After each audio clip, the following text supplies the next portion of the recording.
Naaresto ang kapamilya mo? Huwag magpanik. May 5 bagay kang dapat gawin.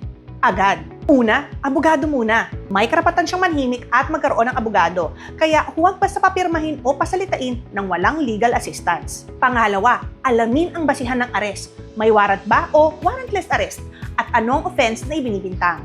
Pangatlo, alamin kung saan siya dinala, sino ang arresting officers at ano na ang status ng kaso. Tandaan, may legal time limits ang detention. Depende sa offense at sa circumstances ng arrest. Pang-apat, alamin kung bailable ang offense. Generally, bago makonvict, may right to bail.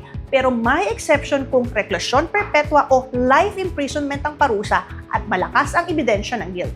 Pang-5, kung pwedeng magpiyansa, maaaring cash, property bond, surety, o recognizance.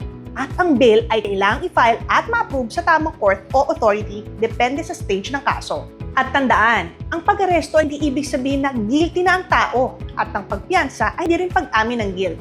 May mga legal remedies pa, pero may tamang panahon para i-raise ito.